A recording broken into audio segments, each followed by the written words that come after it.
Hello, everybody, and welcome back to Creation Meds. Tonight, we've got a really fun one. Before I even tell you what it is, first of all, you can probably tell what it is based on my excellent panel of guests here. But before we go any further, I just need to make sure everything looks good on YouTube, as I do, and then we'll get started. All right, it looks good to me. Chat, you know the deal. Let me know if you experience any audio or visual interruptions. Hi everybody, welcome back. We are here tonight to do the post game on the Adam and Eve debate that Joe over here, and Austin down there, did with Donnie Badinsky, Standing for Truth, and Sam a couple weeks ago. And the backstory is funny, and the fallout is funny. Before we go any further, let me just go around the horn. Everyone can introduce themselves. We'll start with Joe, then we'll go to Austin, and then we're also joined, as you can see, by Mike from Answers in Atheism. And Joe, take it away. Tell us about you, and then we'll keep it rolling. All right. My name's Joe. I'm from the channel Kentucky Atheists, and I joined Austin in the debate we're going to talk about tonight. And hey, everyone, thanks for coming. And Dr. Dan, thanks for having me on. Thanks for being here. By the way, Joe and Austin are linked in the title of the video. You can click on their names and you should subscribe to them. Mike is not yet linked in there because he was a late addition, but I will remedy that once we're all done. So you make sure you subscribe to everybody that's here. Austin, tell us about you. Hello, my name is Austin Sims. I'm a science enthusiast, a science geek, a studier who has been called a polymath. I don't refer to myself as that as much as I want to be one, but I saw the need for debunking and more debunking content, and I stepped up to fill it because I got the skills to pay the bills. So do stop by and subscribe for sure. And Mike, thrilled to have you here because you did, as we'll talk about, a debate prep with these two, and also kind of your own post game a few days later. You covered some of the debate stuff in detail. So tell us about you for the people who don't know you. Well, I have a channel called Answers in Atheism. I'm a high school dropout who learned some stuff. And that's about it.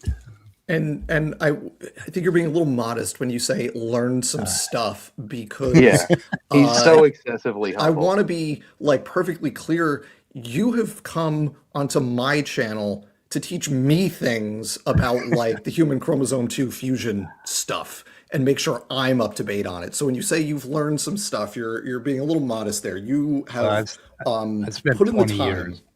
He's got skills that pay bills too. So anyway, yeah. So, okay. So the topic of this debate, for those of you who, I don't know if it's good or bad, if you aren't aware, but the topic of the debate was at the literal historical existence of a biblical Adam or Eve, and it was Joe and Austin against Donnie Badinsky, Standing for Truth, and Sam, Redefine Living. That's quite the pairing right there. And so before the debate, I always get frustrated when people jump into these things without being like putting in time to prepare for them. And I was thrilled to see before the debate, Joe and Austin sat down with Mike and they went through what are we likely to hear? How can we address it? What's our game plan? And I saw that and I thought that's fantastic. Let's do it again. So I reached out to Joe and Austin and we did a debate prep right here the day before the debate and went through basically what arguments you're likely to hear, how to respond to them, and made a little game of it where I pretended to be Donnie a few times. And then there was the debate, which turned out to basically be just like about two specific papers, and we'll talk about how it went down. But before we get to that, let me start with Austin this time and just get like, what did you think? How did it go? What were your thoughts? Give me your quick version.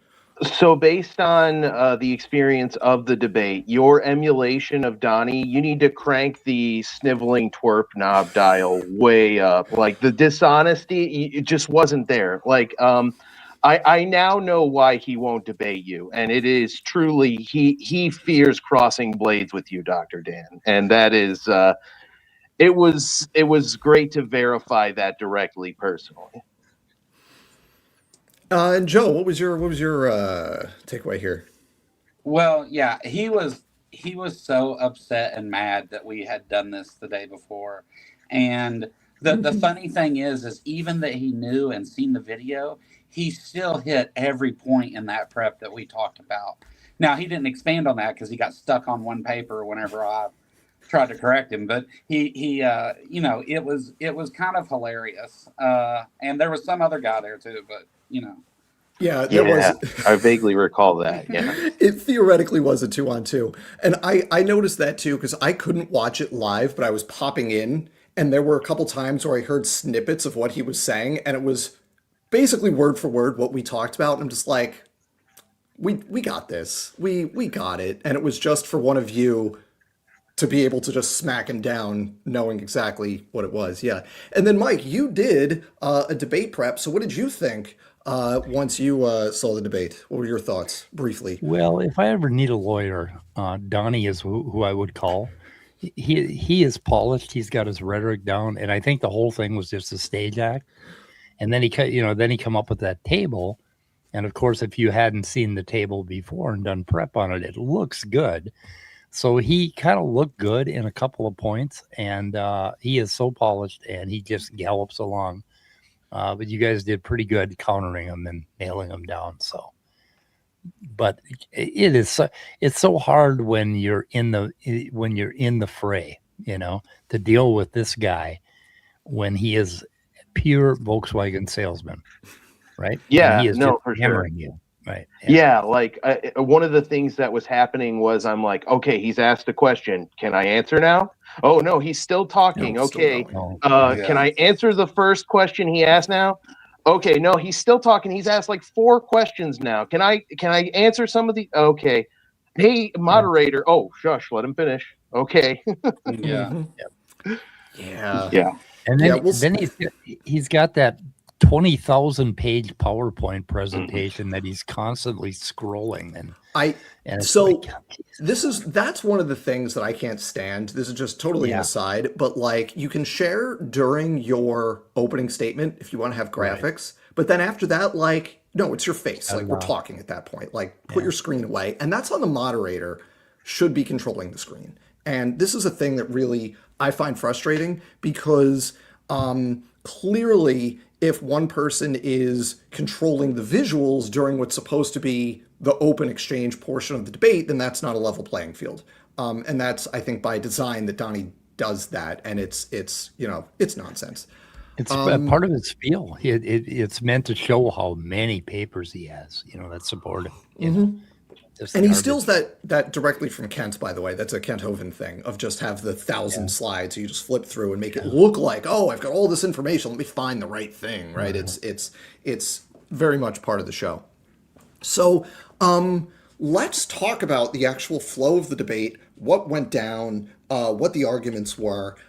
So like we've been saying, there were 2 participants on each side, right? So it's Austin and Joe. And then on the creation side, you had Donnie and Sam. So first, let's take a minute to give Sam's arguments the attention that they deserve.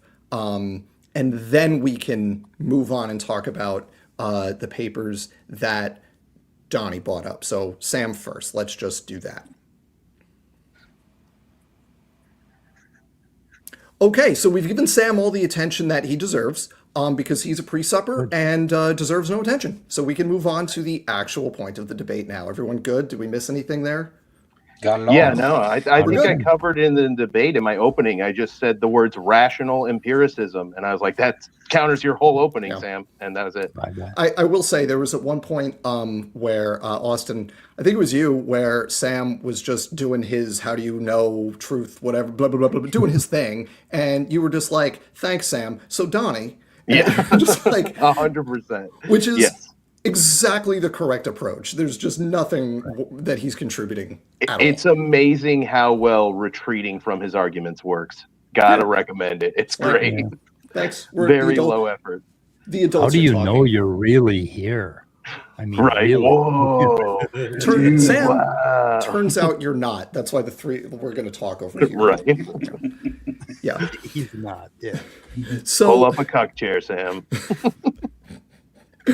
so, killing me, Austin. All right. So we got into the debate, and I want to start by pointing out one thing. And if I remember, I think you hammered this several times. That was extremely good. That the debate was the existence of the literal biblical Adam and Eve. And what Donnie always does is defend evolution, defend evolution, defend evolution.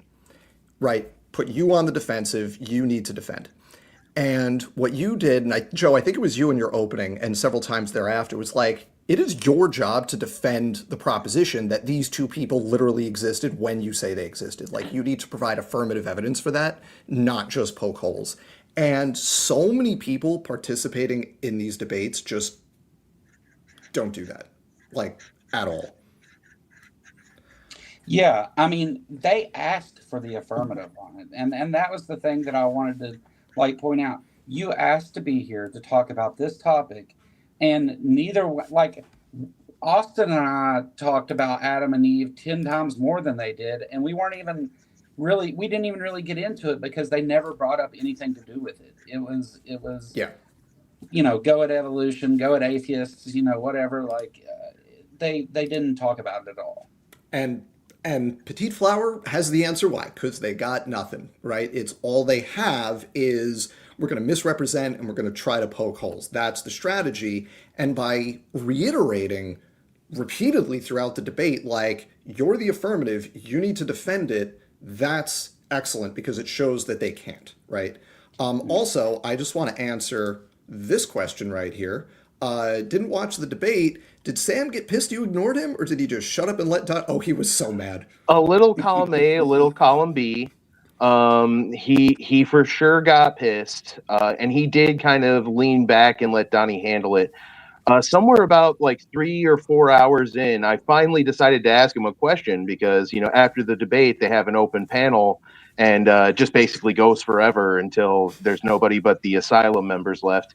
And I spoke up and I said, Sam, can I ask you a question? And he got so pissy about it. He was like, now you want to ask me a question? And I was like, okay, fine, geez. Not really. Yeah, exactly. Not really. So I didn't end up asking it. But what I was going to ask was, okay, you clearly have a moral philosophy. What's your philosophy of science? Because I know he has absolutely no answer. Nothing. He got nothing. Yeah. And I'll note for people that the debate that's linked down below was the simulcast on Austin's channel, which is the full stream. It's 8 hours long, and the debate is just the first 2 hours of that. So if you want to watch it, it's not the full thing, but you can watch the panel afterwards if you want to see Donnie slink away in embarrassment and then Sam rage quit a few minutes later. So I do encourage you to watch it for those moments. It was phenomenal. That happened on a panel on a right-wing channel. Even the right wingers think these Christian nationalist creationists are goofy. Yeah, to be clear, Sam rage quit because another theist was asking him a question. Right? And he wouldn't even let him ask. He filibustered for an hour and then rage quit whenever he finally asked the question. Mm-hmm. All right. So let's get to the meat of this debate, which was Donnie trying desperately to find some way to say that Eve, because Adam the Y chromosome stuff didn't really come into play. It was really just mitochondria. And it was just desperately trying to find a way to say that the literal biblical Eve existed 6,500 years ago, right? And so it started with the Parsons paper, which we all know it would, because that's the paper they always start with.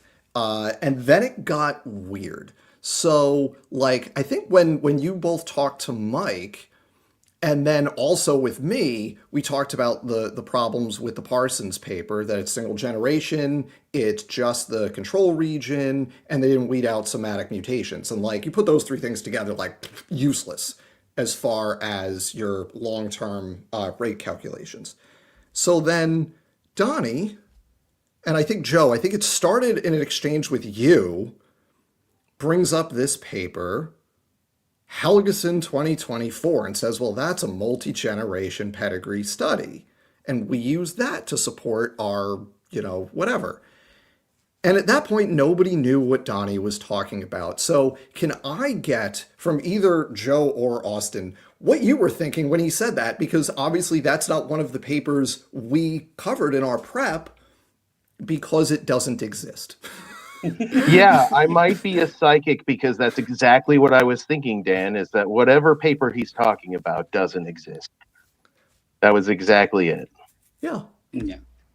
And I think that Donnie knew his only way to take a win was to be dishonest in that way. Like for him to be able to have something to harp on. So he and it's crazy when you think about what actually happened there, because I mentioned the paper that does exist on the subject. And he's like, no, I'm not talking about that paper. I'm talking about this other paper. Why did you say that? And he's like, oh, you said that because you did debate prep with Dr. Dan and he told you what to say and all this other crap. He was so mad about it. And then So I mad. was like, well, you're doing this, but you're doing it you're the one that's talking about the paper that doesn't exist. Like you're the one doing the thing that you're sitting here talking, saying I'm doing, and you're making a fool of yourself and doing it. But the point that I was trying to make, even with that paper anyway, is that it didn't matter, because even if he's talking about Y chromosome, you built this on the mitochondrial argument, and if the mitochondria is 10 times at the low end higher than your argument, you have to have both. So it does you no good to make a Y chromosome argument when you haven't dealt with the mitochondrial one. So Yep. it was going nowhere, and he just didn't understand in the slightest what, or he did understand, and it was just to try and get out of it. Yeah, I'm not sure he does because, okay, I asked him after the debate, Donnie, you've misattributed this paper. I said this in a comment to him. You cite a paper by citing the lead author, not just an author, any author on the paper, the lead author, and the lead author on that paper is Arnadottir. Okay, are you going to fix this citation on your slide? And he came back with, oh, I'll fix it if you blah, blah, blah, blah, blah. I was going crazy, chat. I was almost pulling out my hair. Donnie, you've misattributed a paper. Why does my reaction matter to you at all? You need to fix your misattribution regardless of what I do. So, yeah, it's. I don't think he's going to accept correction on this one, you guys. So just to be clear for everybody, what happened here is there is a Y chromosome mutation rate paper by this author. Helgeson is the first author. It's from 2015. It's one of the major Y chromosome mutation rate papers that comes up here. Now, Donnie took this other paper from 2024, and Helgeson is an author on that paper. I think he might be the last author in line. There it is. Yeah, thank you, Mike. Got it on screen right there for us. So yeah, you can see that Helgeson is the last author in line. But when you are naming a paper, typically what you'll say is first author, and if it's a multi-author paper, you'll say first author, et al., year, title, right? So this is going to be Arnadottir, et al., 2024, the rate and nature of mitochondrial DNA mutations in human pedigrees, right? That is how you, this is the paper I am talking about. And then the shorthand for that is you would just say Arnadottir 2024. Now he's saying Helgeson, and nobody knows what he's talking about because there's no 2024 paper on this topic where Helgeson is the first author. So nobody, you two, me, watching, everyone in the chat, nobody knows what this man is talking about. And he's getting more and more frustrated. And he had this long rant at Joe of you don't know what the paper is. You think I'm talking about the Y chromosome. It's like you literally named the author of a Y chromosome paper on this topic, and that's the wrong author for the topic that you mean for the paper you're actually talking about. He got so mad because everyone was confused because he screwed up. And I don't know if that was ChatGPT generated that list and messed it up, or if, God help him, Raw Matt did his research and messed it up, or if he did it, or if, Joe's theory, he was lying about it to confuse people. I have no idea. But the fact that he spent probably half his time in that debate being angry at people for not understanding that, like, what he was talking about when he used the wrong name is amazing. Yeah. It was incredible. And And like, where do you think he got that table from? Did he I make think that? it was AI. that's Okay, my AI. guess. And my But second how the guess hell is did raw, Matt. how did AI do it that wrong? I mean, AI wouldn't have made those kind of mistakes. Oh, yes, AI it would. will do Yes, whatever it would. has to satisfy the user and keep it engaging. Well, they Donnie's the limited young the Earth creationist creationist. resources. Yeah, he's I trained would it. challenge that. I don't think AI is that. I don't think you could coerce it into coming up with those unless you give it input yourself. I'm Unless sorry he, to derail this for a second, but Dr. Tapioca Wheels over here said, I will match all super chats saying mitochondria are the powerhouse of the cell for the next 10 minutes. And I'm gonna ban you. And then he follows that up with technically mine counts. So here, that's very nice of you, and I appreciate you. But also, you know what I'm thinking. So back to this. I think what happened there is my first guess is this is a Chat GPT or similar generated list where they did the the AI version of p hacking. They did the prompt hacking, if you will, to get it just right. And it probably took Yeah. multiple iterations, but that's I think what happened there.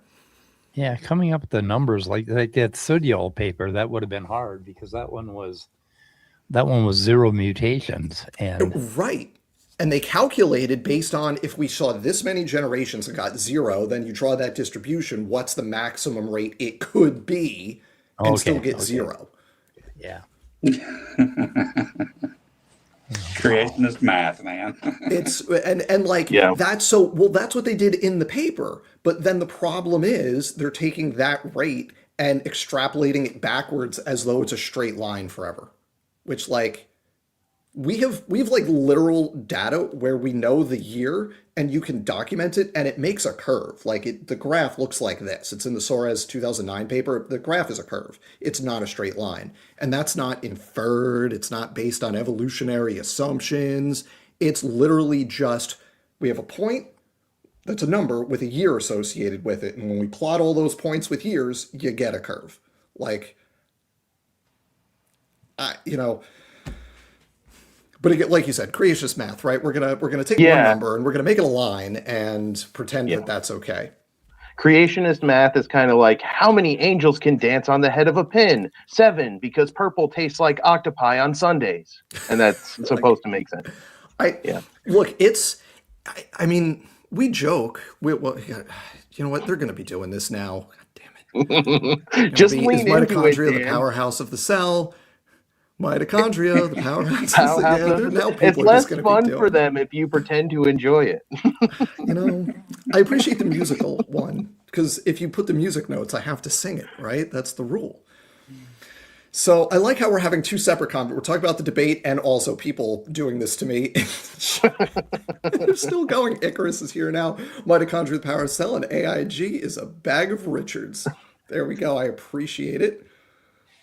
Oh man! All right, we'll get back to that in a few minutes because the other thing with creationist math, and this is something that Donnie apparently missed in the paper that he misattributed, is that we'll say if folks, if you know the reference, hidden in the supplementals was a data table in that paper. So cleverly hidden in exactly the paper. Right there.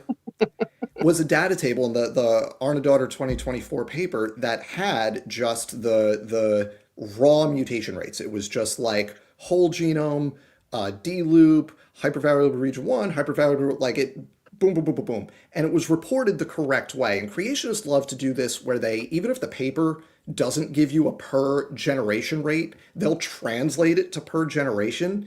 The correct way to report this is mutations per base pair per year.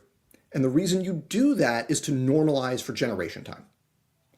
So that's the correct way to report it. And the paper directly reported that. So this is the paper that Donnie used because he basically gave up on Parsons. I don't know if you two noticed that during the debate, But after about the third time, Austin was like, "You're cherry picking single generation pedigrees," he stopped and he just went it all in on Helgeson.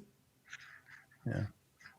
And then, because it's a multi-generation full mitochondrial genome paper, but then he ignored the fact that they actually give the rate. And I did the math on that one, and it gets you like 80,000 years or something. So thanks, Donnie. Appreciate it. Yeah, like the one thing, not I don't want to say one thing because there were probably a couple things I didn't know. One of the major things I didn't know was he kind of stumped me on the Parsons. How was Parsons getting 6,500 years?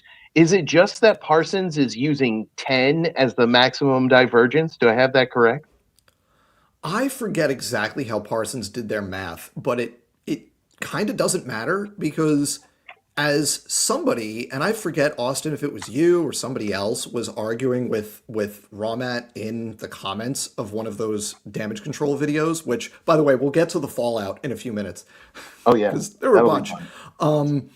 But I forget who it was. Someone was arguing with Ramat, and they were talking about Parsons, how they didn't actually calculate a time to most recent common ancestor. They said, if you used our numbers, you would get 6,500 years, but that's obviously stupid because human history goes back further than that, and that doesn't make any sense.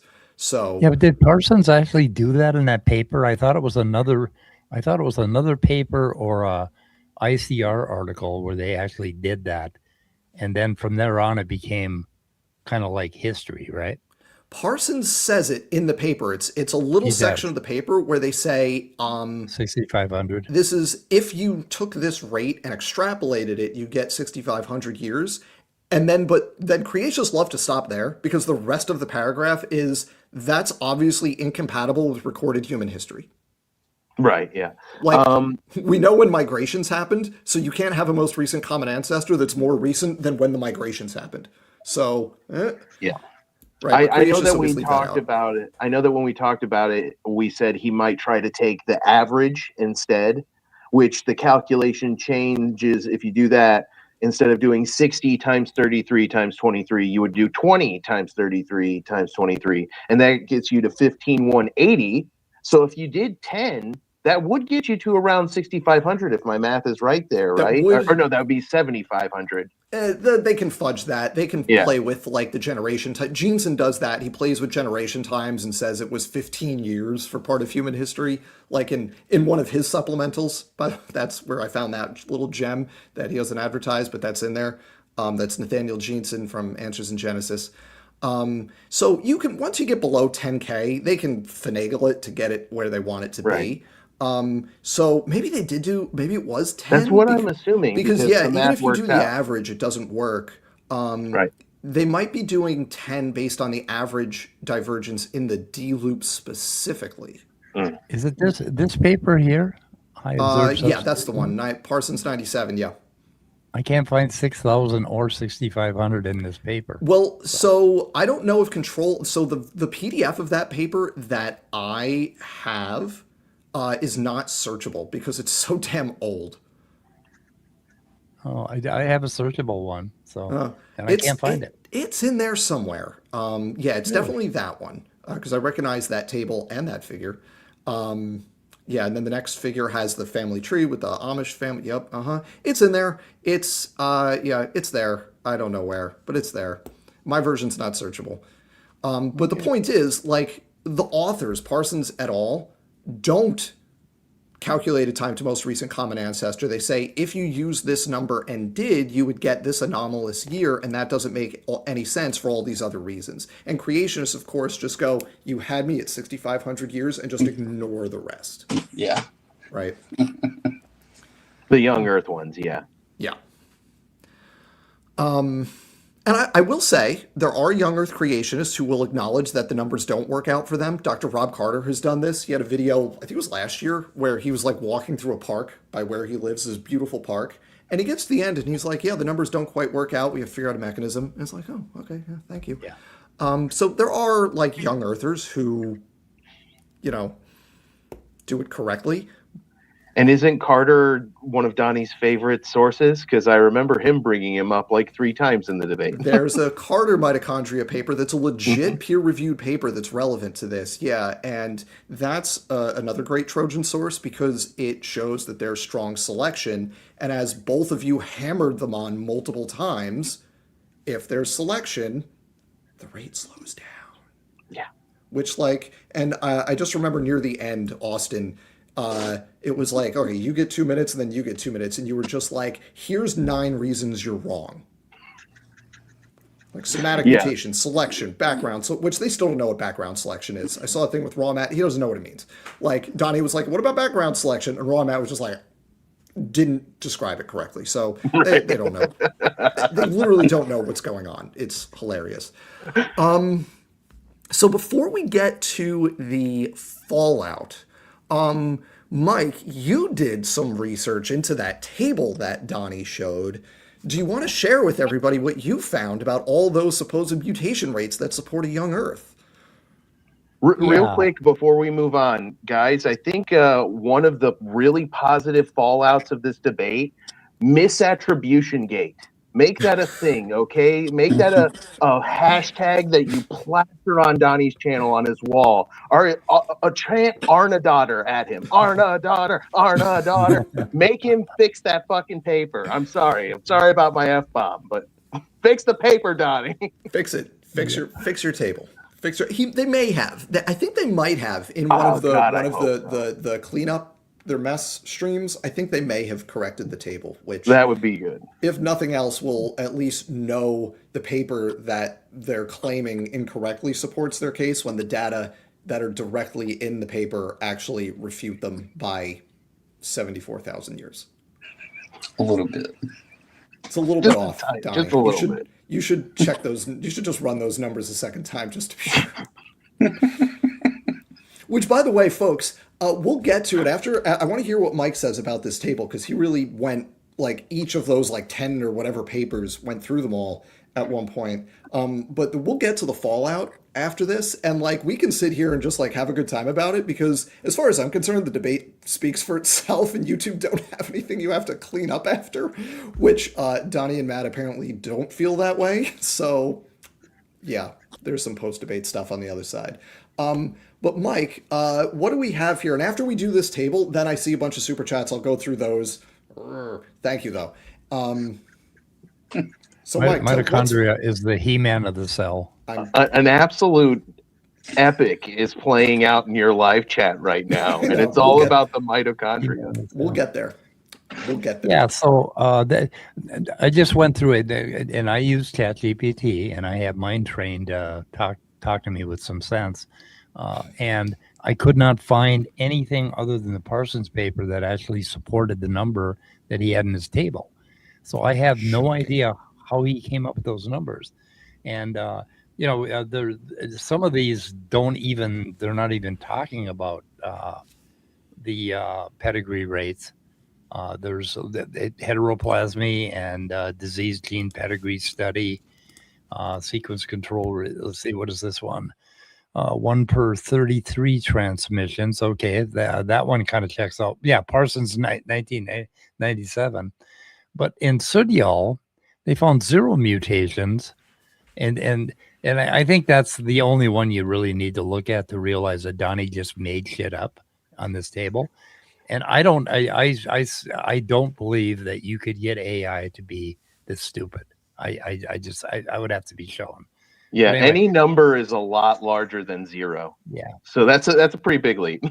Yeah. What they do in the Sudyal paper is they surveyed, it was X number of generations from the settlement of Tristan da Cunha in like 1816 or whatever it was, and then they know who settled it and they have the family trees all the way to the present. So we know the number of years and the number of generations, and they found no mutations, right? They found no differences. So they're saying given the number of years, given the number of transmission events, what's the maximum mutation rate where where it's reasonable to expect 0, right? That's how they did the math in that paper. But then Donnie and all the other young earthers that take that Parsons paper, they take that maximum rate and say that is the baseline rate across the entire mitochondrial DNA Yeah, because it matched what he wanted, basically. because it matches So, what he wanted.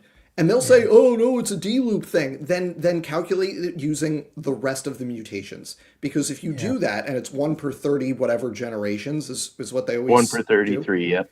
If you do that for all 120, and actually it's 235 because you have to include Neanderthals, and it's actually more than that because you also have to include Denisovans, but you can ignore the Denisovans. You can just do the Neanderthals.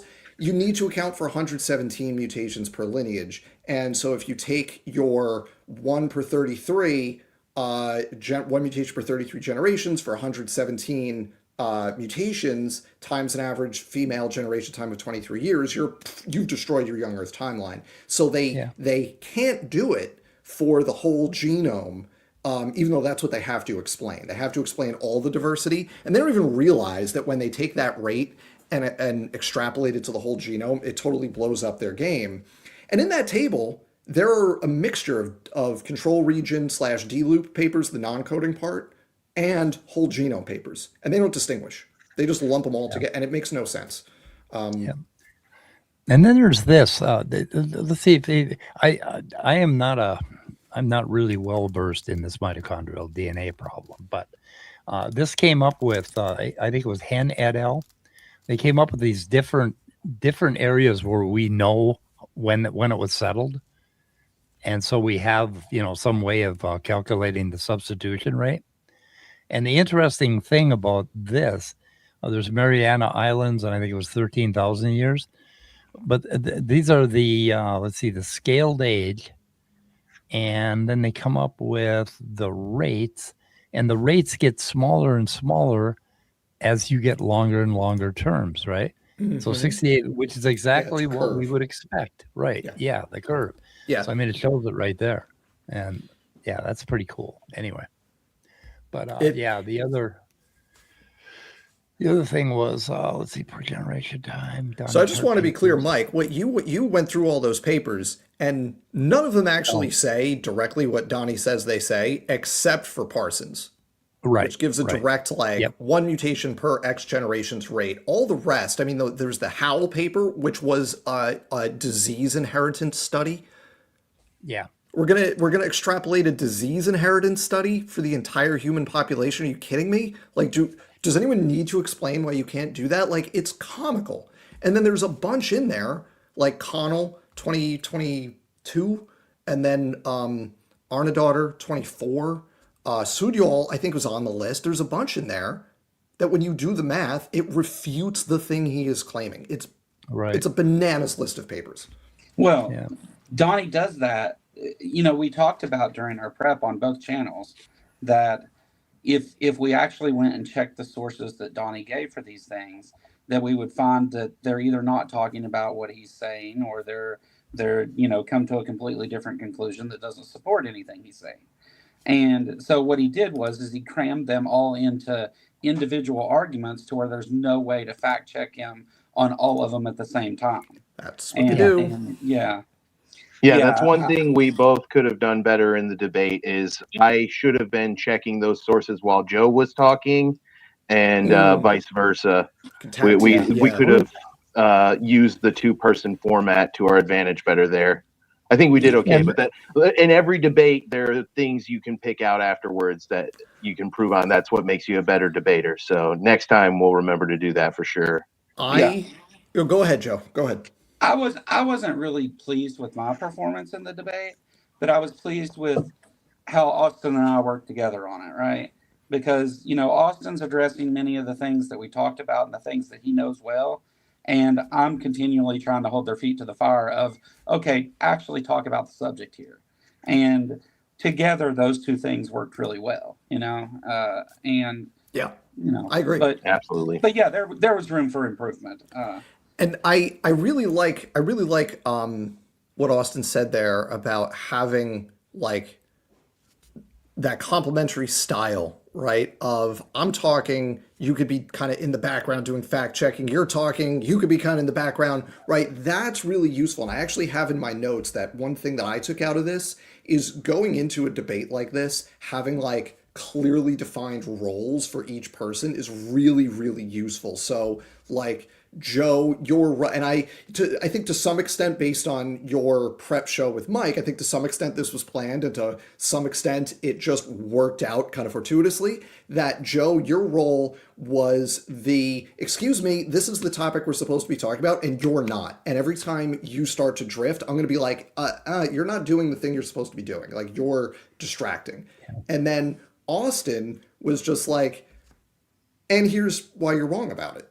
Even though you're just and it worked really, and especially in the second half, you could see it kind of in an ad hoc way coming together. If you go back and watch the debate in the kind of the second half of the open discussion part, you could see how those two kind of roles or styles would play off each other. And I think it was really effective. And I think the lesson there is for people doing 2-on-2 debates, work that out ahead of time.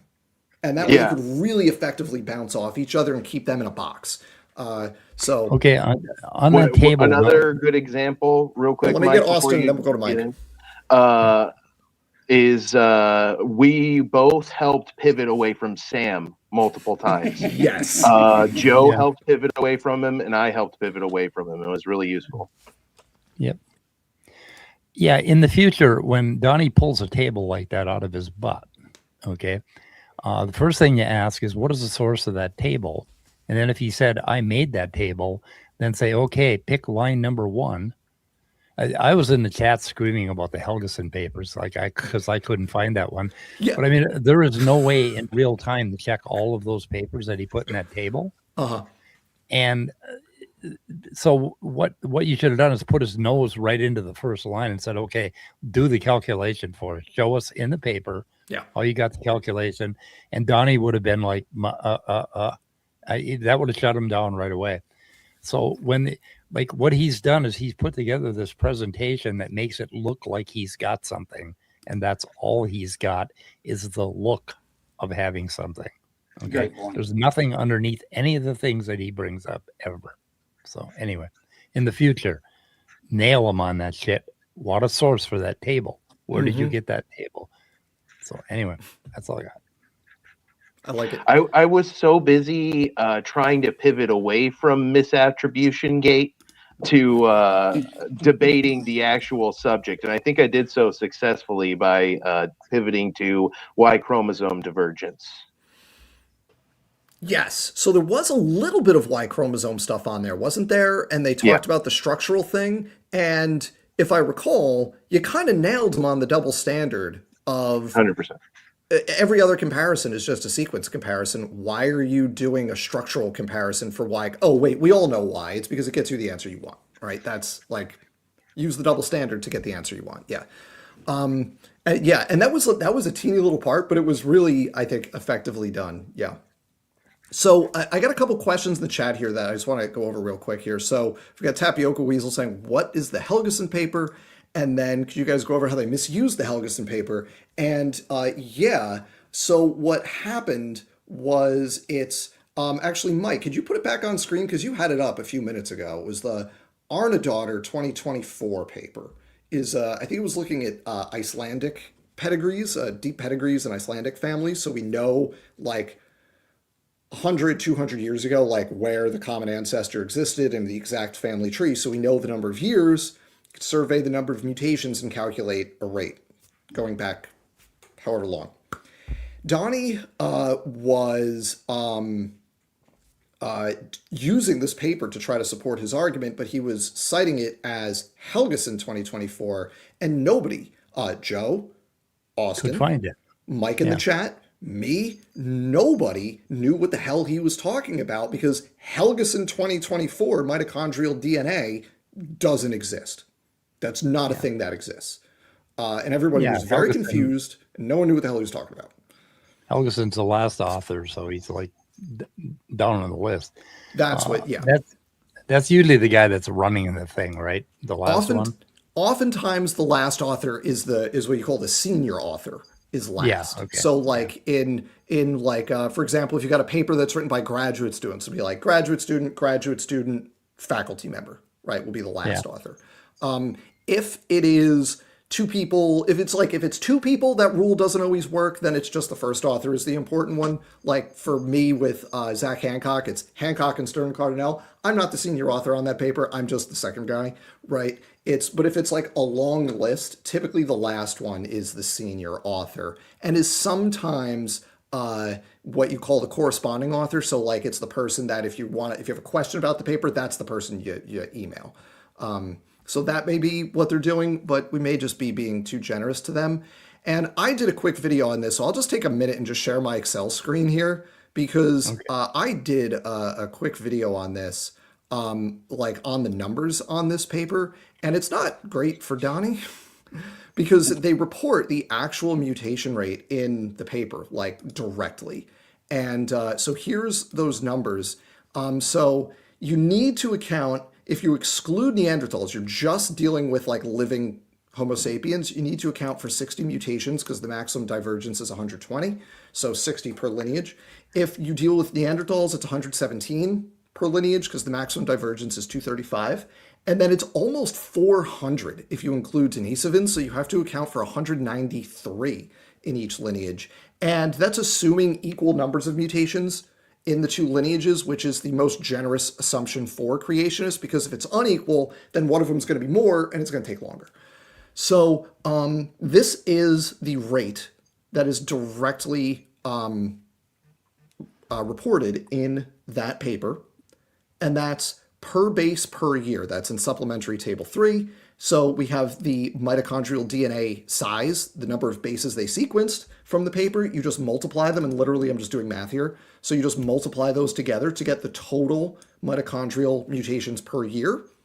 And then here we go. We got 60, 117, and 193. So all you have to do is divide, and you get 25,000 years just for Homo sapiens, 49,000 for Neanderthals, and 80,000 for Denisovans, and you have to include the Neanderthals and Denisovans because those are post-flood in the young Earth model. So you have to account for that variation. So, like, this paper is a classic Trojan source. Donnie's like, aha, and it actually refutes everything he's saying. That's almost 6,000 years. 80,000, 6,000. Come on. You joke, but I had this conversation with Rebecca, and she was like, 36,000 years? That's good enough for me. Yeah. Like, that is 6 times your number. What are you talking about? Like, what? So you joke, but they do actually say that. Yeah. Vandy, 3 weasels in a lab coat. You say that it was the last author, so that's at least somewhat coherent. The problem is, Vandy, that there's another paper. There's an actual Helgeson paper. Right. And so everybody was confused. And I think Donnie might have been confused as well. Maybe. Yeah. Maybe. Yeah. So I found a bunch of some papers. So I'm going to handle, because people were having a whole lot of fun in chat a few minutes ago. So I'm going to go through the super chats there. Okay. And then we'll take a few minutes and talk about the post-debate cleanup and aisle standing for truth, because they have been active after the debate to explain to their audience how actually we totally won, guys. He's standing in something, all right. He's over there saying, "Oh, Dr. Dan failed his students." Okay, at least Dr. Dan has students. First of all, two. Why aren't you over here debating him? Why are you only going after his students, going after the Padawans, instead of the friggin' Jedi Master himself? Do you not fancy yourself a powerful enough Sith, Donnie? Because I have experienced your mastery of the dark arts, and it's impressive. I love the thumbnails. I don't know if you can see that or not, but I've had a directory forever on Donnie called Standing in Poop. I remember that from like 2020, back in the original, Saturday Night the Atheist days. Yeah. All right, so I've got a bunch of these here. Let's see. I did Icarus, Bagger Richards one. Here we go. We got Tapioca Weasel. Yes, it is mitochondria, the powerhouse of the cell. We've got, as far as citations paper goes, I think Donnie is now committed to not fixing it because he'd rather be wrong than admit he's wrong. 100%. Insightful. Also, power is the cell of the mitochondria. And then We we've got have to reward this level of enthusiasm about the mitochondria, right? Let's give you a fun fact. You know, Do you know the singular of mitochondria is mitochondrion? There's a little fun one for you. there you go. You know what I'm going to do, chat? You know what I'm going to do? Maybe what I'll do is I'll do my photosynthesis and respiration lectures that I do, but I'll do them on YouTube for funsies. I'll do them live on YouTube. Oh, and, we would love that. Then everybody can have fun with mitochondria as the powerhouse of the cell for, a whole like college lecture on. We'll see. Well, maybe I'll do that at some point. We'll see. Mitochondria are the ATP producing organelle of the building block of eukaryotic life. And that was for $5. Thank you, Eric Amion. And then Dr. Dan, would it be correct to say that modern mitochondria are the descendants of alpha proteobacteria? they sure are.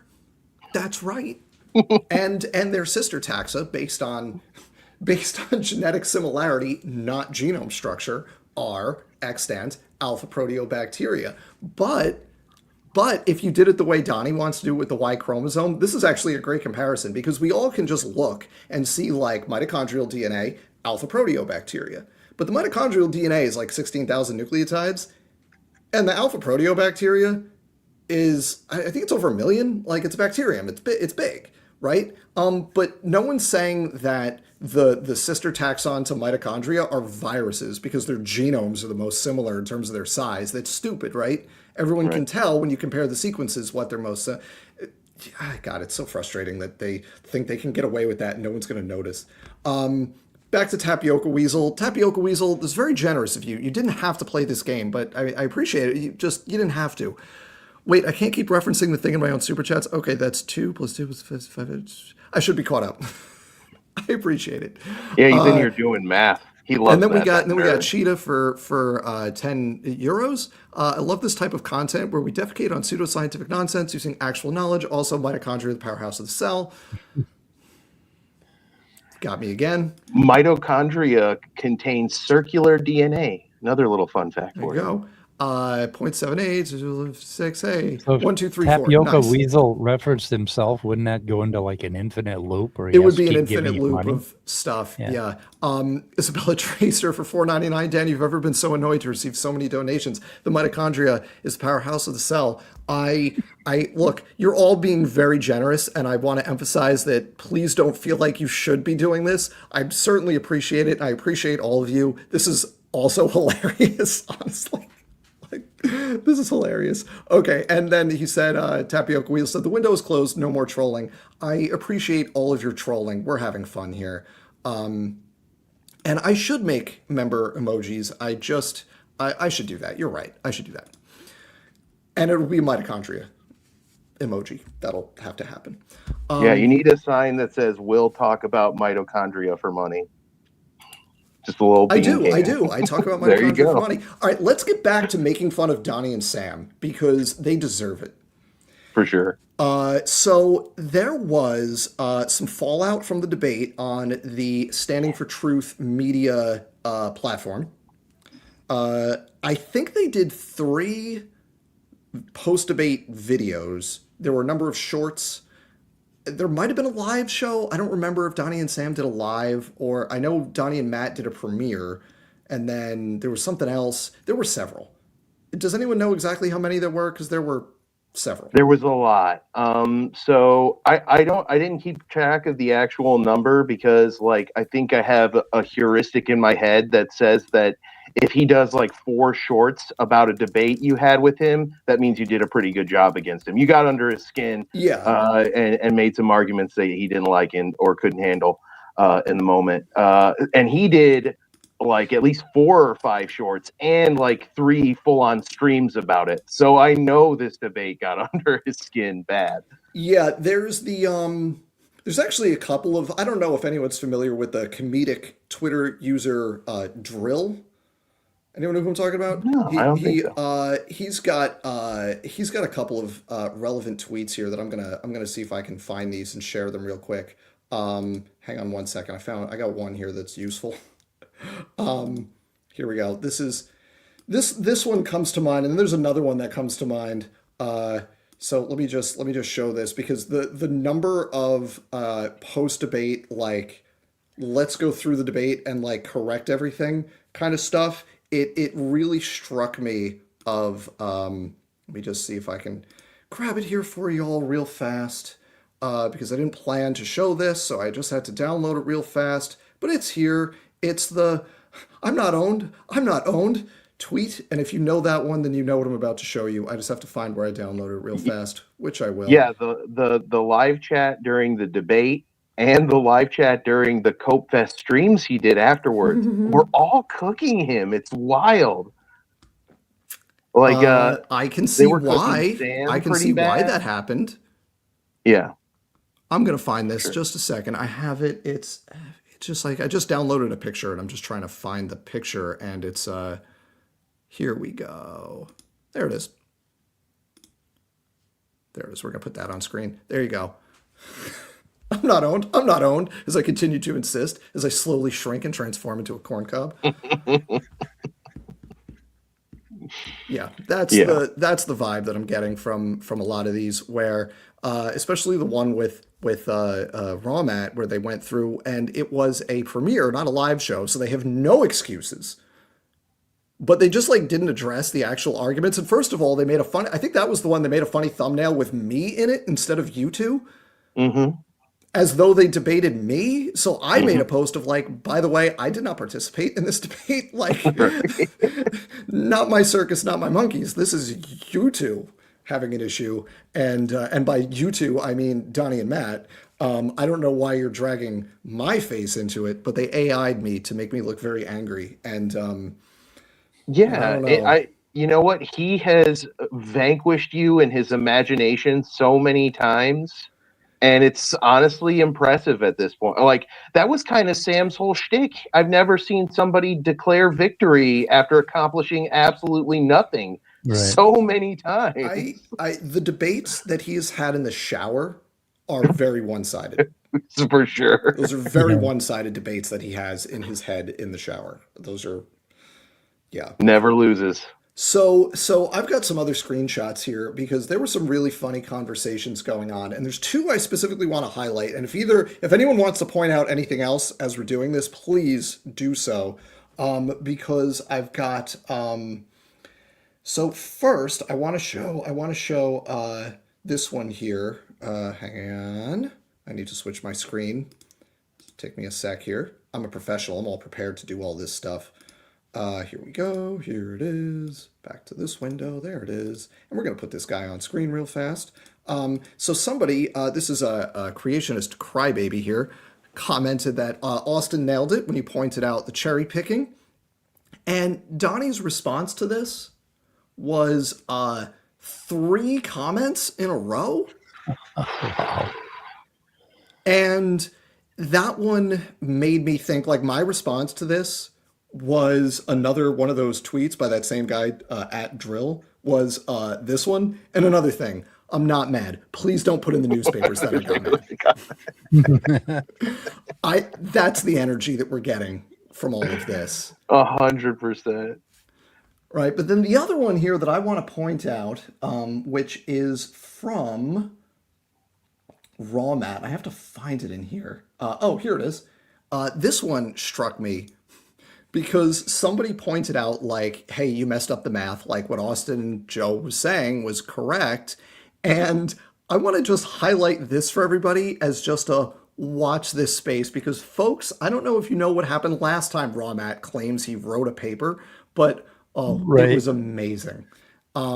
So don't worry. Donnie and I have published a study. It will be visible when the journal goes live very soon. You will see all the details. Can't wait. Is this a new journal that they made themselves? They got together in their clubhouse and made up a journal? Yep. It's Journal of Truth with the J backwards and everything. It's in crayon. Yeah. Right. I'm so excited. I can't wait. It's gonna be the worst paper I'll ever read cover to cover. Have you ever read Raw Mat's patriarchal drive paper? Yes. You think it's going to be worse than that? Because that one featured screenshots from Wikipedia. Yeah. Oh man. Is that the one that he There- tries to pretend has been published in a real journal? But That it was the one where he put the Yeah. PLOS logo and the DOI number and everything. Yeah, and I and several other people have the original version before he took all that stuff off of it. Oof. There are some things that Rawmat has done in the last 5 or 6 years, and I wish I had clipped them or bookmarked them. But he's done things like he thought jumping jeans, like they actually jumped in real time and Yep. and did something. Yep. And he had some other crazy ass things about he has come up with some goodies, and he just sounds like an absolute nut job. And people just worship him over on that channel. It's unbelievable. I wish I could. Maybe someday, when I have a lot of time, I'll go through and see if I can find a few of those. They were great. Oh yeah, for folks who haven't seen this, just if you want to just know what I'm talking about here. For folks who haven't seen the Rawmat paper, I'll just show you the header because I've got all this stuff saved. Here's Is that the one that he faked? Yeah, here you go. Antediluvian patriarch de novo mutation rate plus biology. There's the logo right there. It's got the logo and everything by Rawmat. And it's got a DOI number. And it's, Uncooked So- Matthew, you naughty, naughty boy.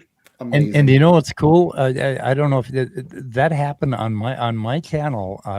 Dapper Dino was on my channel, and we were going over this and looking at this, and in real time, while we were looking at it, Rawmat changed that. He got rid of it in real time. Well, And I've got a video way back. Well, That's That where must have been like because he being realized- there on the day that Michael Jackson died. Yeah. I remember, so the backstory to this when we found it was one of the other science friends who he's not really active anymore on YouTube, but who remembers Just a Walking Fish. He actually found that found this. it originally. Yeah. He found it, and Mike, do you remember the date where it, like he shared it and it went around? I've been trying to find that. It it's was pretty close to Christmas what- Eve.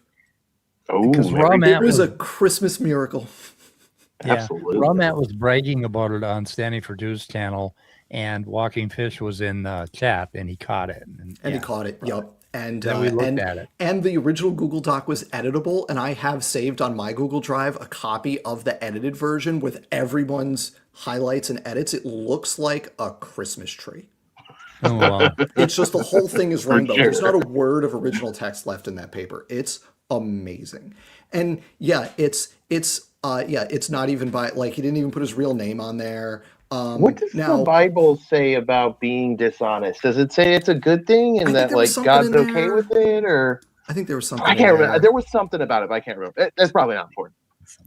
By the way, folks, you may be watching this wondering, like, is there anything you all need to talk about in terms of the debate? And the answer is no, because they didn't say anything. As Joe pointed out repeatedly during the debate, Joe, refresh my memory. At any point, did they attempt to defend the proposition that they were defending?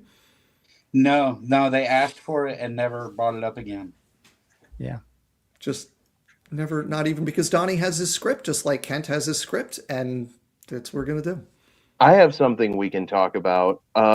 Chat, I would love to know your opinion, and all of my other panel members. What did you think of the moderation? I'll go last. Let me start. Let me go with Mike on this one, or Mike, I don't know if he's still here. Joe, what did you think of the moderation? I felt it was a little bit of a hostile environment, to say the least. I had to mute my camera and cuss for 5 minutes at one point. Yeah. Mike, did you have an opinion on the moderation?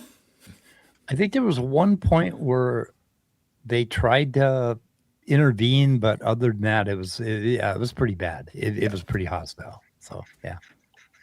Austin, your thoughts as someone who Okay, lived it? so I used to coach and moderate collegiate debate. You guys, I don't know if y'all know this about me. Nice. At first I thought she did a pretty good job, but over time, and I still think she didn't do terribly, but over time I've seen some major faux pas, like letting Donnie Gish gallop. What the hell was with it when she said pre-sup was important?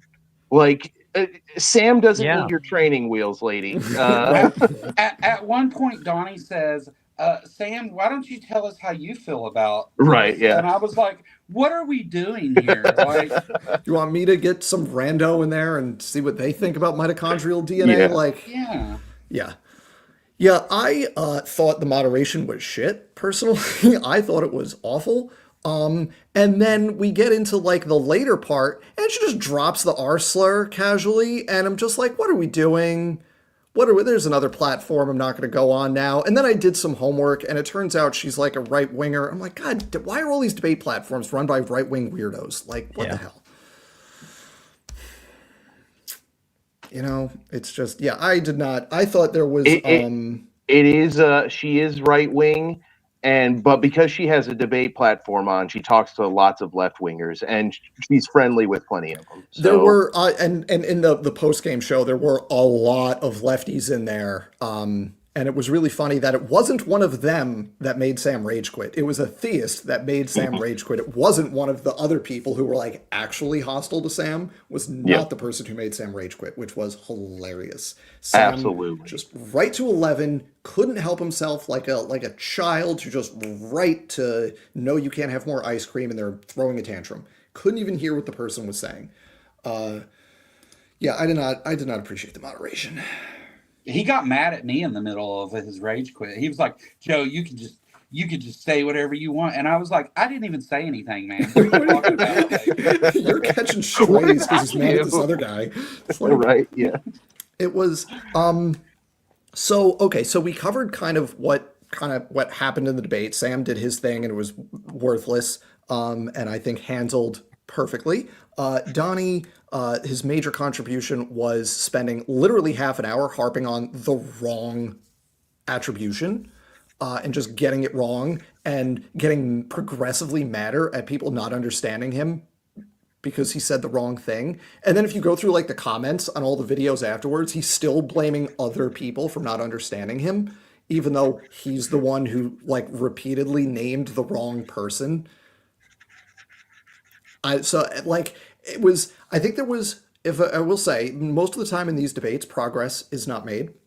I think in this one, progress was made because you could see partway through the debate, there was a flip where they gave up on Parsons because they were like, it's not single generation. We're not doing single generation anymore. This one's multi-generation. And it's like, if they could get that through their heads, then that's progress.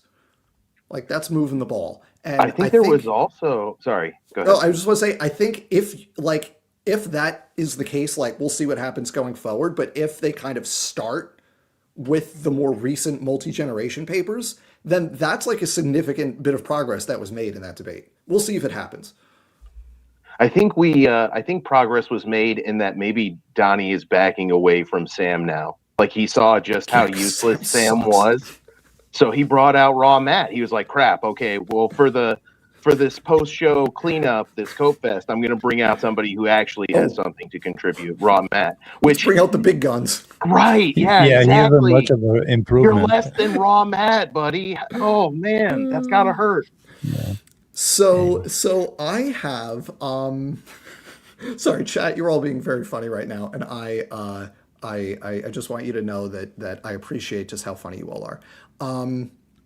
But so I want to pull back the curtain on something that's related to this debate, because we didn't just do a prep session.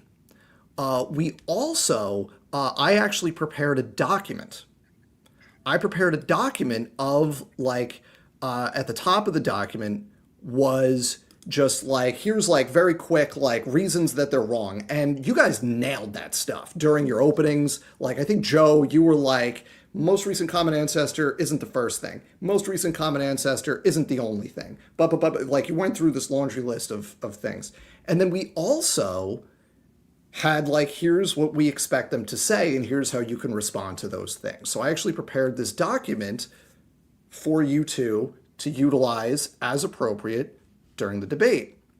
And what I'm going to do now for everybody is make that document public. I have updated that, and I just put a link to it in the chat. And I will also, maybe I'll do like a, a community post or whatever, but I want this document to be out there because when you're going to debate like mitochondrial, mutation rates and mitochondrial Eve stuff, let's make it hard on them. Let's not let them just get away with their opponents not knowing what to say. Yeah. Donnie's thing, Austin, as you said earlier, he won't debate me. I've maybe needled Donnie about the fact that he's terrified to be in the same stream as me on a number of occasions. Maybe it's come up once or twice for me. And what he does is he shops around for people that he thinks will be pushovers in a debate. So, like, just within the last, you have to request access. Well, I will fix that for you. Oh, well, here we go. Anyone with the link. Done. Now, anyone with that link can access it. Try again, chat. Thank you for pointing that out. Yes. Misattribution gate. Arna daughter gate. Debate Dr. Dan Gates. Debate just him. have to debate me. Just like come and hang out and we'll like chat. Like I don't do, I haven't done like a formal debate in a while. Like I'm sorry, but debate Dr. Dan Gate rhymes, so we're going with that. It's got the alliteration going, yeah. So chat, just confirm for me that you have access to that document now. And so another a couple, I think it was last month, Donnie was going to debate FE, Fight the Flat Earth, right? Mm-hmm. And he picked, Craig, I think he picked Dapper Dinosaur as his debate partner, and Donnie was noped out of there the fastest anyone's noped out of a debate. He's like afraid to go toe-to-toe with Dapper Dinosaur, understandably so, because Dapper Dinosaur will take him to the cleaners. And so what he does is he shops around for people like on Facebook that he thinks he can, push around. And he'll make arguments that he knows are wrong on the chance that the person he's arguing with doesn't know the proper response. So he thinks he can get away with it. So those days should be over. So like if anyone watching this are going to debate Donnie, click that link. I'm going to put the link in the description of the video too. If anyone here encounters, Donnie's going to debate this other person, send that to him. So if they're going to do a mitochondrial, most recent common ancestor, mitochondrial Eve debate, no more easy mode for Donnie by picking on randos. If you see Donnie posting this stuff on Facebook, copy and paste. Just put that document in there. The debate, Here's all the reasons you're wrong. Have fun. Dr. Dan, A++ on that document. You have it written in a way that literally I could have just picked any point out of it in response to almost everything he said in the debate, and it would have been germane, and it would have refuted what he was talking about. We totally called it. We totally called what they were going to say. Donnie operates on a script like Kent, and this paper has everything that's in that script.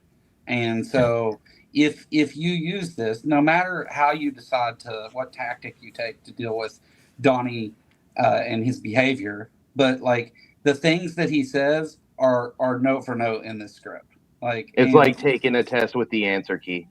And he's mad that we prepped with Dr. Dan because he knows it, right? He knows that we had his script whenever we walked in the door, and he couldn't stand it, so he has to hate on Dr. Dan for it rather than deal with the fact that he pummeled himself into a corner. Yeah, I get mad as a debater when my opponents are unprepared, not when they're prepared. Like that is what I prefer for them to be prepared. He does not want a prepared opponent. He wants an unprepared opponent. Absolutely not. And tough luck, Donnie. You're gonna anytime someone's coming in with if you're gonna come mitochondrial DNA stuff, it's out there. You say literally Donnie say literally the same thing every time. So here's how people can respond to it. And it's got citations in there. It's got references.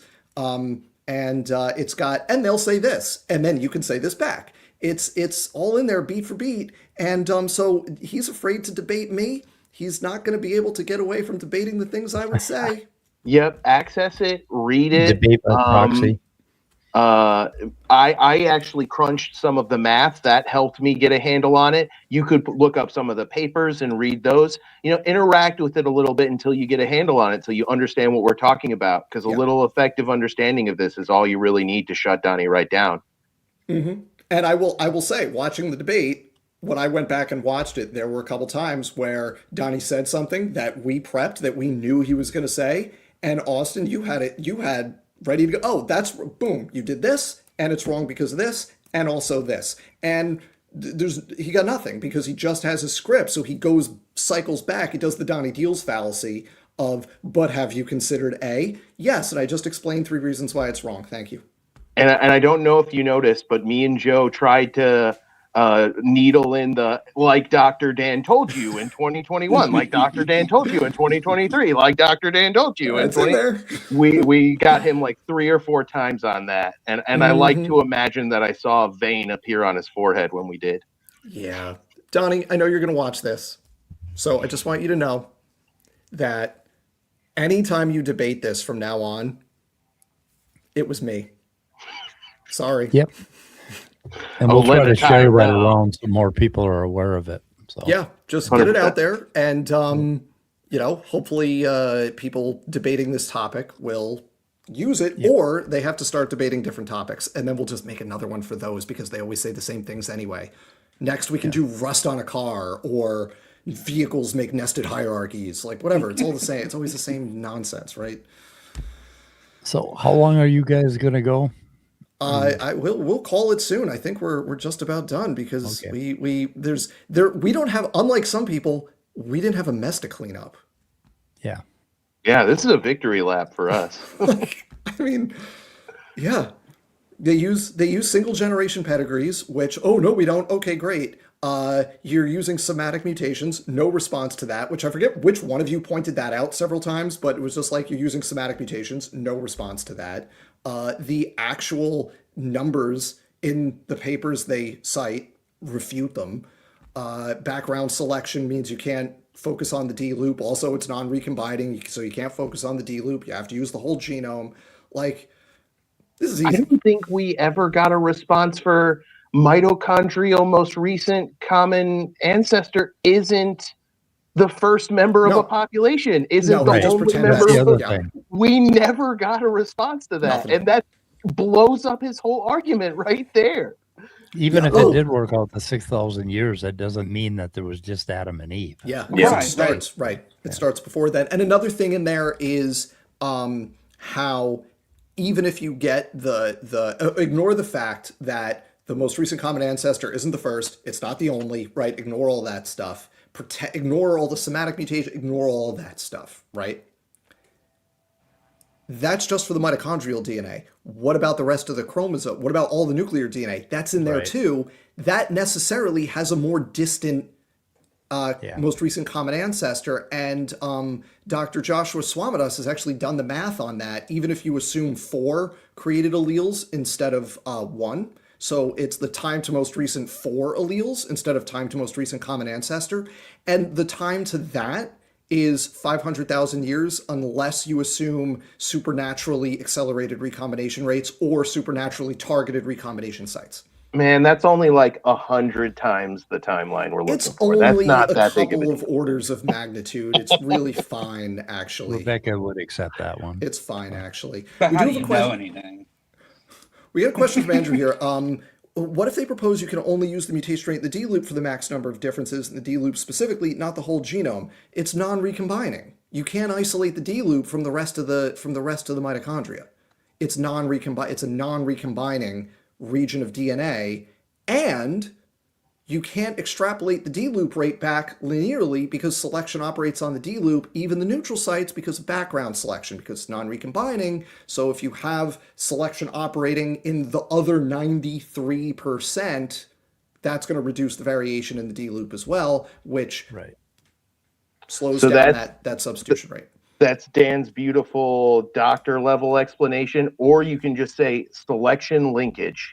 Yeah, that's it. Just save your energy. Or you could just say stop cherry picking. It's 7% of the genome. Like, stop. Just we have the whole thing. Why are you cherry picking just 7%? Stop doing that. That's what I kept asking is why Yep. are we talking about 7% rather than the other 93? Why are we doing that? And he Because if I use the whole thing, I don't get the number I want, Joe. Right. yeah Duh. I get the wrong answer. If I do the math yeah right, I get the wrong answer. So I'm going to do the math wrong.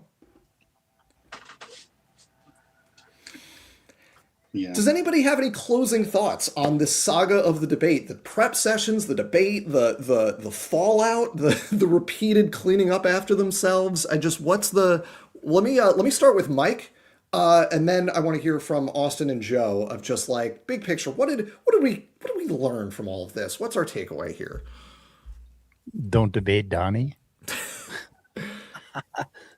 Unless you can make him look stupid. Yeah, it's just all it's all going to be rhetoric with him. The only way to deal with him is put his nose in the first thing he comes up with, and keep his nose there the entire debate. And I wish somebody would do that with him. He is just so polished. Anyway, yeah, that's all I got. I want to jump in before I get to the other two. I don't care if they cite Woodham's 2006. Looking at the effective population size of mtDNA is not large enough for background selection to be important because we have Soares et al. 2009 showing the direct effects of selection operating on the mitochondrial DNA. So like we can directly show, and I forget what figure it is in that paper, but they actually draw the curve. And that's the effects of selection on the substitution rate. And if there is selection operating on the protein coding part, which in table 1 in that paper, they show that it's 1 to 2 orders of magnitude slower accumulation in the protein coding region. So we know there's selection operating. Because it's linked, it's necessarily affecting the variation of the D loop too. You just throw Soares 2009 at him. Boom. Roasted. Yeah. And I'm going to make that joke forever. Joe or Austin, I don't know who wants to start. What's your takeaways? Who wants to go first? I can go if you're Go for not it. ready, Joe. So I'm going to give you 6 keys to victory if you're ever going to debate Adam and Eve with Donnie. 1, you need to stay calm while he gets emotional. That's important. He wants you to get emotional while he's calmly asking questions. Well, I'm just asking questions. When you reverse that trend, it makes him look crazy. It makes him look like a crackpot. Sorry, go ahead, Dan. I was just going to say, I have a sticky note on my monitor sitting right here. You can't see it because it's on my monitor, obviously. But I wrote it. It's been sitting on my monitor since I jumped into that live stream with Dr. Nathaniel Jeanson. I don't know how many years ago that was. And it says, calm, slow, confident. Yeah. 2, you're going to want to question their version instead of defending yours. Yes. No amount of defending your version is going to convince. We kind of think we can explain our way into being understood by science deniers. That's not actually the case. Nope. So you're going to want to give up on that. Question their version instead of defending yours, and you'll find they can't defend their version at all, and that makes them look bad for the audience. It keeps the audience from getting taken advantage of by them. 3, point out manipulation. As much of it as you can, explain it as well as you can. There's a ton of manipulation going on in these kinds of debates, so you might not be able to point it all out. So in that case, you should pick your battles wisely, but point out as much of it as you can. 4, stop needing them to admit the truth. Donnie's never going to admit the truth. He's never going to admit evolution is true, that it's the process that developed all biodiversity on the planet. You're not there to get him to admit the truth. You're there to demonstrate to the audience that this guy doesn't know what he's talking about and won't admit the truth. And then 5, and this is what Mike said, make them sit in their own contradiction. Donnie is really good at skirting or just shrugging contradictions off and moving on to the next thing. And he's never made to sit with it. And that is really important. Make him sit in it, make him squirm, make him sweat and look uncomfortable, because people are going to want to not be in that position themselves. And then step 6, download Dr. Dan's cheat sheet. It's just a cheat sheet. It's a chef's masterpiece of a document for sure. Get it, read it, check it out. And that's my takeaway. I should note that the document is only useful for mitochondrial and a little bit of Y chromosome stuff. It's not on any other topics, but if you or someone you know is participating in a debate on this topic, please use that document, rub their faces in it. Because we know what they're going to say. They say the same thing every time, and they don't even know their arguments. Like another paper that I like to bring up is the Ding 2015 paper, because that's the one that Dr. Nathaniel Jeanson uses, and they don't even know that. Like, they don't even know that Jeanson and Ding and that whole thing. Like, Jeanson he admitted the somatic mutation thing, and like Donnie doesn't even like know how that all works. So you could rub their faces in that and then berate them for not knowing about it. Joe, what's your what do you think?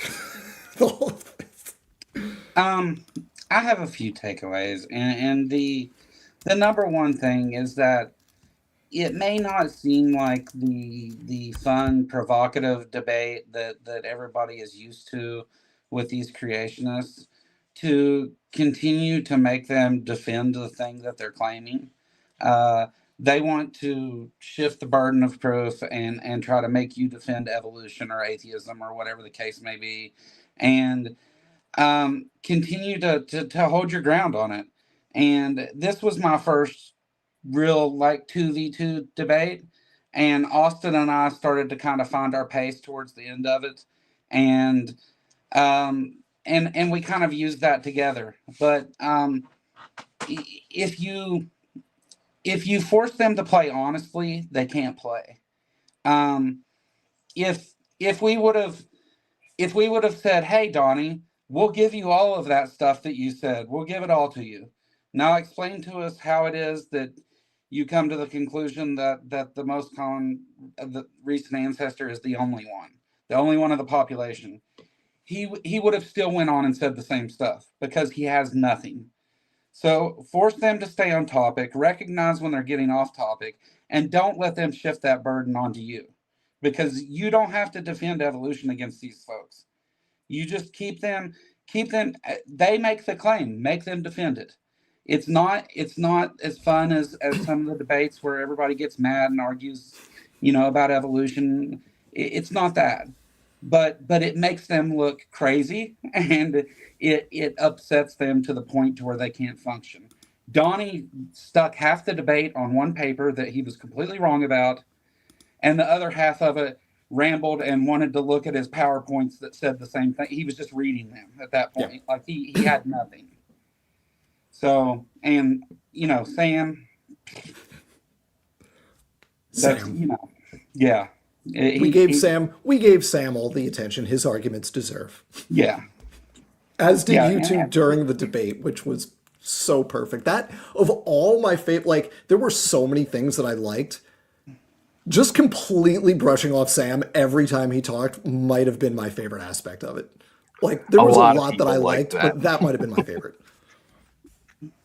Yeah, just building off of what Joe said, 3 words, a great question. Name a mechanism.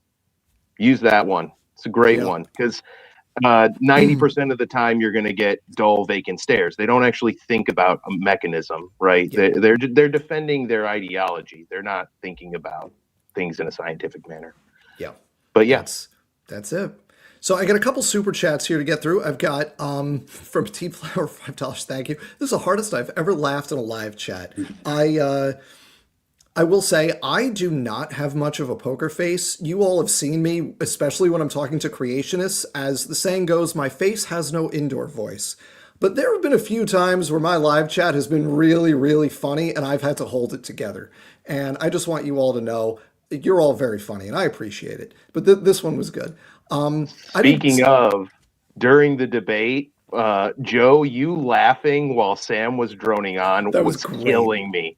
I was dying while that was happening. That was great. Yeah, he was so mad. I didn't see this when he did it, but Dr. Tapioca Weasel gifted 5 Creation Myths memberships. Thank you for your generosity tonight. Tapioca Weasel. And I'll just take this opportunity to tell everybody that if you are a member at any level, so whatever the cheapest one is, you could do that if you want to. You get, whenever I upload something, you get it right away. You don't have to wait for the public release. And because I'm done with my summer classes, but I haven't started the fall semester yet, I've been recording like crazy. So I've got stuff uploaded into like September that's ready to go. So if you want to watch that stuff right away, you can be a channel member and you can do it right away. Rashna, just lots of corn because I'm not owned as I slowly shrink into a corn cob. I think that was. And then regarding that journal article from Isabella Traster for $1.99, somehow a less respectable journal than the ARJ. Yeah, we're gonna see where that one. We're gonna see where that paper and which journal it ends up in. But I suspect it goes to a different school. You've never heard of it, and In Canada. in Canada, yeah, yep, that paper goes to a different school in Canada. You've never heard of it. We're waiting, Raw Matt. Give us the paper. I can't wait to do a lit review of it. I'll do it. I promise I'll do it if it ever sees the light of day. I'll do it. Folks, this is where we're going to end it. Let me go around. Joe, do you have anything you want to plug? No, I mean, just check me out over on the Kentucky Atheist. I'm always doing different things. Things have been a little slow here lately due to personal things, but here soon, more content's coming. So just go over there and check me out. Check it out. Austin, what are you doing? I saw you just put something out recently. Yeah, I'm continuing my video series refuting everything creationists say. Everything, all of it. It's all wrong, and I'm going to tell you how. So I publish 1 or 2 of those videos a week. I do sporadic live streams, and I'll be starting another live stream on my channel soon. That's going to be all about science. It's called the Sim Science Zone, and I'll keep you updated on that. It's got Beekman's Lab vibes for those of you that remember that show when I was a child. It's a great show. Yeah. Sim Science Zone, and then the subtitle is No Pseudoscience Allowed. As it should be. And Mike, what do you want to plug? Well, I'm trying to get Austin to do a thing about the Rebecca problem and the Cornelius Hunter redefinition of science. And I did a really good document on it, and I curated some stuff. On Saturday, Dave at Captive Desk is going to do Saturday night at the Atheist, and it would be really cool if everybody stopped over. Dave has not been feeling well, but he's going to step up because I'm going to be out of town for that one. So anyway, there's snacks, but I think anyway, and I'm working on a thing about protein orchards. So nice, love it.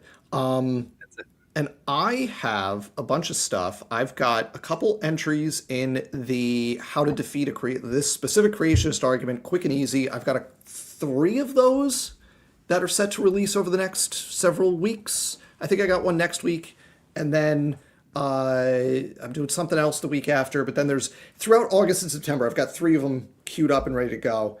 And then I have one in the works I haven't recorded yet on Matthew Cherhati, because I just did a long show about him with Dapper and Erica, and I'm going to cover the other part of that stream, the part that we didn't cover. And another one I've got coming up that I got to sit down and do is a thing, Discovery Institute. I don't know if it leaked or they just made it public, but it's a syllabus for like an intelligent design biology course, and the learning outcomes are hilarious because it's like, understand how cellular respiration works. Provide an example of irreducible complexity. And it's like, okay, that's not exactly how this is supposed to work, but let's do it. So I'm going to go through that. I haven't decided the format yet, but I've got that, at some point soon. And I also have some really fun live shows planned that I'm working out like dates, and I'm not going to say who it is yet, but I really hope it happens, and I'm really excited.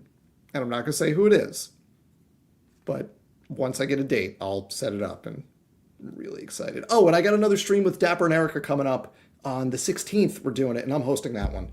And we're covering a Nathaniel Jeanson stream on Standing for Truth. It's going to be painful. I'm going to hate it. So that's it, folks. I want to thank Joe and Austin for doing the debate prep with me, doing this with me, and doing the debate, and like really doing the debate. And that it just warms my heart to see people just smack down Donnie like that. And I want to thank Mike for doing the debate prep and doing this and like digging into Donnie's nonsense and the figures that he shows that are all wrong. Thank you all for being here. And chat, thank you all for being here. I appreciate all of you being here and all the fun you're having. And I will just tell you that while we were sitting here, I updated the description of this stream to include the link to the document, and I put links for Joe and Austin and Mike in the title of this stream. So if you refresh at any point, you can subscribe to all of these fine people, and you can download that document and then throw it in Donnie's face anytime mitochondrial Eve, or anyone else. It's not just for Donnie. I rewrote it to be not specific to Donnie. So it's just anytime mitochondrial Eve comes up, just there you go. You can just drop that in there. That's where we're going to leave, folks. Thank you all for being here. Stay healthy. Don't get fooled. Have a great night. I'm going to hit end stream. See you all later.